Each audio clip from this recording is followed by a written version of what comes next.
Good afternoon, everyone. Ashley from European Location Services here. Right. So, before I discuss a few more moving tips, packing tips, and the likes, and if you have any questions regarding moving, packing, and the likes, I'm more than happy to field them and answer them. So, it's both a Q&A and a discussion, I guess, on both topics. So, right. Firstly, I'll start with a tip I often start with. Research your mover. And what do I mean by research your mover? For those of you, most people know, kind of obvious, you mean check out their feedback, check their T's and C's, speak to them, ask them questions, you'll find a mover that's the right fit for yourself, which exactly is what I mean. And don't be scared to ask your mover questions. I'm more than happy to answer them. As I say, talking of questions, please feel free to ask anything you want to know in general and bag them in the corner so I can field them. Right, as I say, so research your mover, that's always important to remember. Now, I'm sure most movers are the same, but I know we are at European Location Services. Summer, even with this year's COVID-19, now things return to normal for us. The mover, we've been able to work out of Spain routes since 15th of May, so we've got a lot of our backlog. Anyway, summer normally is the mover's busiest period of the year. Peak season, if you want to use words like that. So, anyway, what's the point of that? Well, I'm bringing this up for. When you found the mover you like, and you know your moving dates, book the mover. Book the mover in advance to avoid disappointment. You don't want to try and book the mover you want 2, 3, 4 days before you plan to move. A good mover will be very, very likely by that point fully booked for 4 or 5 days in advance. Especially so on the ones doing primarily or solely international European work. So book your mover as soon as you know your dates and as soon as you know the mover you like. That's a very important thing to remember. Yeah. And talking not leaving things to the last minute, once you know when you're moving, begin planning. And so know what you need to do, what you need to move with, what you don't need. And when I say what you don't need, declutter. Decluttering is important.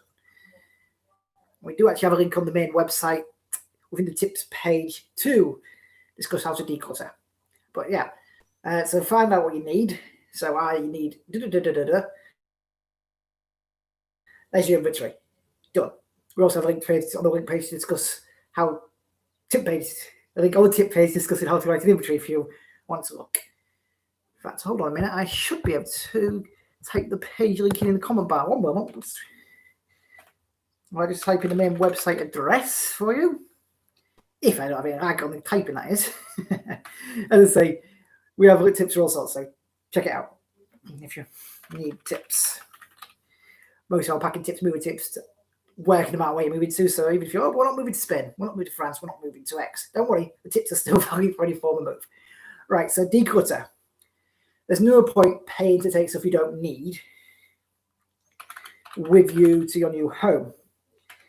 So, when I say know what you need, let's sample you moving abroad, overseas, call that what you want.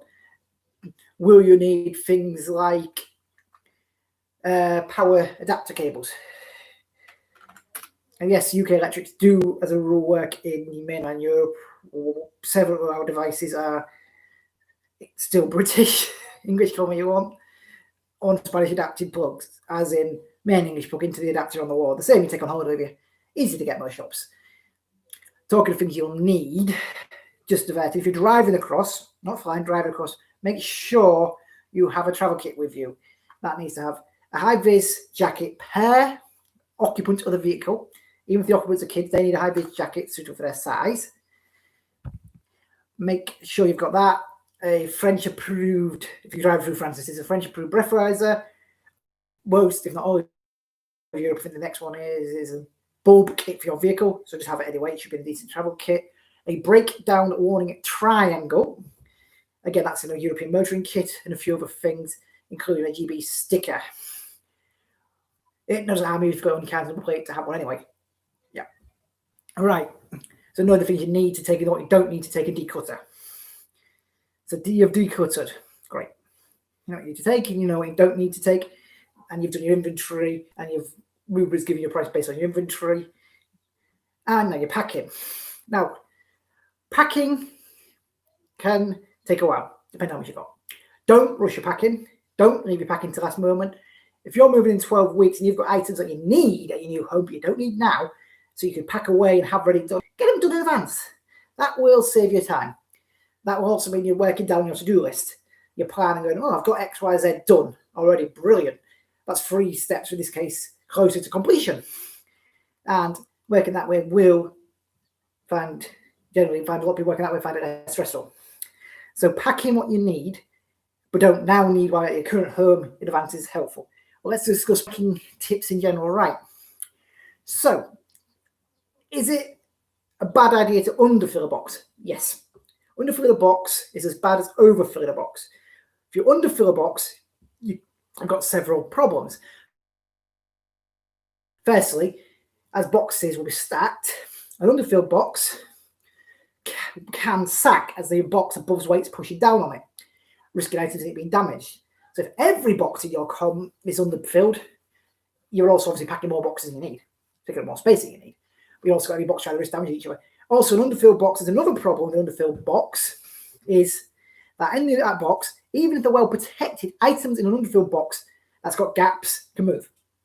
An item that can move can become damaged. So you don't want to underfill a box in the same way you don't want to overfill a box. An overfilled box could split. A particularly prime point of a box to split is its bottom. Now that can happen on an overfilled box, an underfilled box, a correctly filled box if it's not correctly taped. Don't, and yes, this is a silly tip, you're bound to know this one, but I'm going to say it anyway, use sellotape, use packing tape. Now we prefer that you, and I think most movies will as well, that when you're taping the bottom of your box, that you tape it in a plus shape. So you tape it across the center, the main taping point as anyone would do anyway, and then go across the middle in a plus. Bring the tape on the bottom of the box, boom, give or take halfway up the box to give the tape plenty of surface area to hold. And then when you seal the box, push shape again and downwards so that the tape on the top is overlapping the bottom tape. Great. Don't, as I say, underfilled box, bad, overfilled box, bad. Should all your box sizes be the same? If you can do that, great, but don't worry too much. Because different size boxes have got plenty of uses anyway within the move.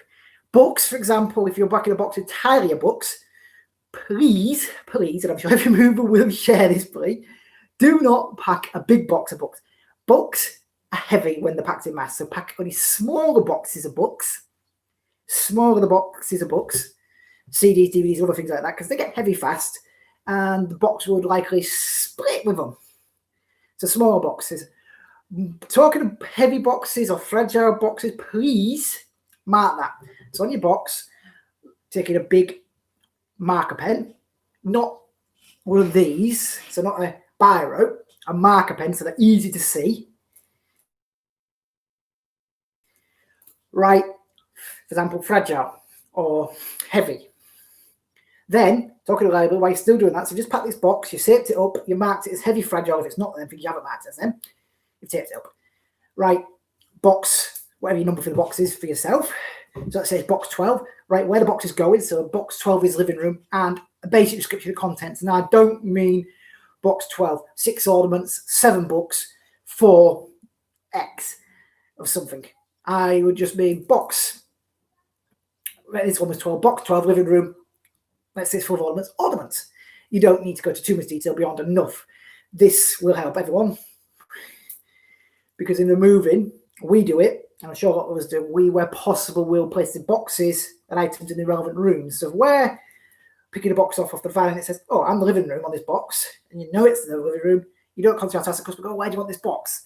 It'll save us time unpacking the van. It'll also save you time when you come to unpacking the house into your new house, because you'll be like, oh, I need, for this room, I need to unpack box 3, 5, and 7 first. Oh, there's box 3, 5, and 7. Great, unpack them first. There are other reasons it'll speed you up, but that's just one example I'm coming up with off my head. Okay, reverting to packing and in boxes, if you're packing mugs, have you, this is on, oh, can you see on the camera? Yeah, just an example of a mug. Have you protected the area I'm just putting my fist in? In that area, obviously, needs protecting on mugs, glasses, vases, anything with a void. Protect it. A good source for protection can be, especially things like that, is packing paper. Packing paper, newspaper, whatever you want. bag it in the middle with a scrumpable ball, wrap it, wrap the mug, cup, vase, whatever, protect it. Job's a good one, it's protected. Place it over a box, pack it away. Don't mix and match packed boxes. If you've got a box of fragile items, don't put something in it where possible that could even break the fragile items. So there's no point putting a fragile item in the box with a big, heavy item. And talking of protecting fragile items, have you still got the original box and packing material that your TV came in? You have? Brilliant. They're some of the best packing material to protect your TV. After all, that's what the manufacturer put it in to ship it from their factory to the distribution centre, to the shop, to you. It was what it's designed for. So if you can, when you buy a new TV, keep hold of the original packing material, because that is very useful packing material when you come to move. If you haven't, don't worry, there are numerous ways to protect TVs. That's just one example of useful keeping hold of material. That's all. So using that as an example. Right, let's see. Don't overfill boxes. Yep, covered that. I mentioned keeping hold of packing material. Right, I don't know if every movers reminds people of this one, but this is one we'll tell people often. When your fridge, this might not be true in some fridges any longer, I'm not 100% certain, but we tend to stick to this as a rule for safe sorry deal. When your fridge or freezer's moved, don't plug it in for the first 4, 5, 6 hours to allow its internal gases chance to settle. Okay? Some people say, oh, that longer valid. Better safe than sorry still. That's a better safe than sorry tip, personally. Right. So I'm just going to pop into the kitchen, metaphorically unpacking the kitchen. As I say, we've discussed mugs and things, protecting, as I say, protecting the inside, wrapping it externally, obviously that. But we've got knives in our kitchen, right? How do we protect the knife so that it's not moving? Oh, there's Carmen on. Have you got a toilet roll? Yeah. You have? Great. Probably, depending on the size of your knife, you might need a bigger one. But wrap your knife, place your knife in like your toilet roll inners. If it's big enough, obviously, there's different knife sizes. To make sure the blade is wrapped and protected. And if you're hiding the blade that way, please write on it it's a knife, keeping the handle visible so people know. And if you're packing boxes with knives inside them, please write, in the same way I would say, write heavy or fragile, please write on the box. Box contains kitchen knives. You'll remind yourself of your own safety. Talking again of boxes, and I've mentioned this one before, not obviously in this stream, but I have mentioned it before in other ones. So you may have seen me say this one before. Wherever possible, I've mentioned sealing up and taping up boxes. Make sure your box, or boxes, I suppose it's way better, has either sealable or has a lid. This way, the A, can be stacked. B, goods will struggle to escape. An open air box, let's say banana box is unlidded, great strong boxes, but if you've got lidded, what the lid's available from, they're quite useful. An open box, the items can spill, despite the removal company's best efforts. So you don't want your items spilling, do we? So I was going to type something for you. Right, so sealable, liddable boxes. I think I just mentioned that. Right, washing machines. Washing machines, fridges, other items, bulky items with electrical cables. Tape the plug to the side of them. We can do that for you if need be, but keeping the plug under control is useful so you're not tripping over as you're carrying it. Also, please ensure with washing machines, tumble dryers, that you unconnect them the day before. The reason I say the day before, not just as it's about to be moved, is they take a while, especially washing machines, for all the water that's inside their internal pipes to drain out. So if you unconnect it the night before, a good 12, 16, 17, 18 hours in advance, it should be fully drained by the time it comes to be moved. And that way, there's less likely to have a trail of rubbery, disgusting washing machine water in either the vehicle or in the house, and it's better. So disconnect them a while in advance. As I say, I reckon up to between 12 or 18 hours in advance.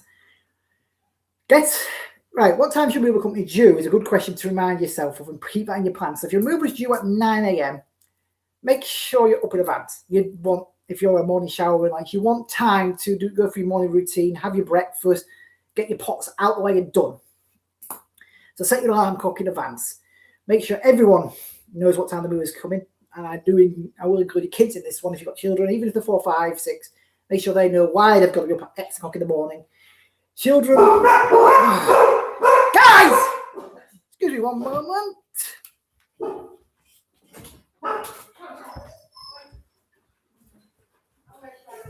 Thank you.